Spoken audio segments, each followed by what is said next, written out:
Welcome to Matrusri educational academy అండి. మనకి senior ఇంటర్కి సంబంధించి 2B ఫార్ములాస్ అండి. క్వశ్చన్ నెంబర్ 1 to 24కి సంబంధించి మనకి ఇంపార్టెంట్ ఫార్ములాస్ అంటే క్వశ్చన్ నెంబర్ 1 to సంబంధించి మనకి సర్కిల్స్ నుంచి వస్తాయండి. క్వశ్చన్ 2 మార్క్స్ క్వశ్చన్లో దానికి సంబంధించి ఫార్ములాస్ అండి. సెంటర్, రేడియస్, అలాగే parametric equations, the length of the tangent అండి, కాంజుగేట్ పాయింట్స్, అలాగే equation of the tangent, equation of the polar, length of the card అండి, అదే condition to the line tangent to the circle అయినప్పుడు R = D అవుతుందండి. దానికి సంబంధించి question number 1 to సంబంధించి ఈ ఫార్ములాస్ అండి, ఇంపార్టెంట్ ఫార్ములాస్. మనకి రేపొద్దున అడ్వాన్స్డ్ సప్లిమెంటరీ ఎగ్జామ్స్లో మనకి, అలాగే నెక్స్ట్ ఇయర్ ఎగ్జామ్స్లో కూడా మనకి ఉపయోగపడతాయి కాబట్టి ఫార్ములాస్ ఒకసారి చూడండి. అంటే ఫస్ట్ ఇయర్ కంప్లీట్ అయిన వాళ్ళు సెకండ్ ఇయర్లోకి వచ్చేవాళ్ళు, అలాగే ఇప్పుడు అడ్వాన్స్ సప్లిమెంటరీ ఎగ్జామ్స్ రాస్తున్న వాళ్ళు ఒకసారి ఈ వీడియో చూడండి. క్వశ్చన్ నెంబర్ 1, 2 అండి, దానికి సంబంధించి ఫార్ములాస్. అలాగే క్వశ్చన్ నెంబర్ 3 వచ్చి మనకి సిస్టమ్ ఆఫ్ సర్కిల్స్లో యాంగిల్ మీద అడుగుతాడండి ఎక్కువగా. అది angle formula cos theta. 2 formulas ఉన్నాయండి కాస్ థీటాకి. అలాగే ఆర్థోగోనల్ కండిషన్ అండి, 2g g dash plus 2f f dash = c plus c dash అండి.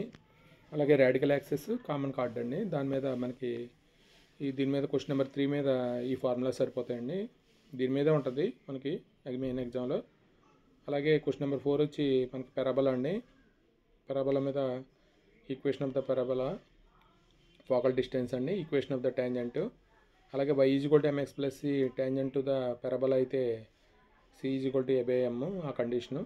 అలాగే ఎక్స్ట్రిమిటీ ఫోకల్ కార్డు ఇచ్చినప్పుడు వాల్యూస్ ఫైండ్ అవుట్ చేయడం, x1 x2 a² y1 y2 -4a² అండి. ఇది question number 4కి సంబంధించి.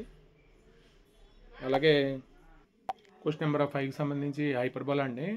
హైపర్బోలాకి సంబంధించి ఫార్ములాస్ అండి ఇవి. c² = a² m² b² అండి. అలాగే దానికి సంబంధించి ఫార్ములాస్ అండి ఇవి. ఈక్వేషన్ ఆఫ్ హైపర్బోలా అండి, హైపర్బోలా sp² = క్వశ్చన్ నెంబర్ 6, 7 అండి.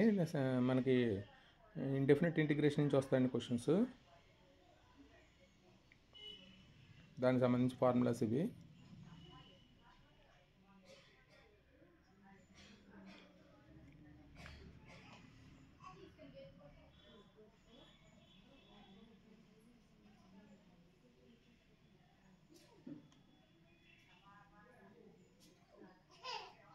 క్వశ్చన్ నెంబర్ 7, 8,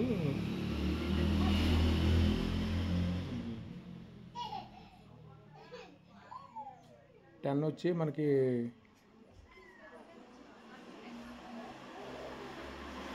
డిఫరెన్షియల్ ఈక్వేషన్స్ వస్తాయండి. క్వశ్చన్ నెంబర్ 11 ఏమో మనకి సిస్టమ్ ఆఫ్ సర్కిల్స్ అండి. క్వశ్చన్ నెంబర్ 11 సర్కిల్స్ అండి. అంటే బోత్ 1 and 2 క్వశ్చన్లో ఇచ్చిన ఇంపార్టెంట్ ఫార్ములాస్ ఉపయోగపడతాయండి. క్వశ్చన్ నెంబర్ 12కి సంబంధించి క్వశ్చన్ నెంబర్ 3లో ఫార్ములాస్ అండి. క్వశ్చన్ నెంబర్ 13, 14కి సంబంధించి మనకి ఇలిప్స్కి సంబంధించి అండి క్వశ్చన్స్. ఈ వాల్యూ, అలాగే length of the latus rectum, equation of the directrices, అలాగే క్వశ్చన్ నెంబర్ 15 అండి. 15 వచ్చి హైపర్బోలా, హైపర్బోలాకి సంబంధించి ఫార్ములాస్ అండి. క్వశ్చన్ నెంబర్ 16 అంటే మనకి ఇంటిగ్రేషన్ సంబంధించి 8 to 9కి సంబంధించండి. క్వశ్చన్ నెంబర్ 17 వచ్చి మనకి డిఫరెన్షియల్ ఈక్వేషన్స్ నుంచి వస్తుందని క్వశ్చన్. అలాగే 18 అండి, 18 సర్కిల్స్ నుంచి. అలాగే 18, 19 సర్కిల్స్ నుంచి. 20 వచ్చి పారాబోలా అండి, పారాబోలా.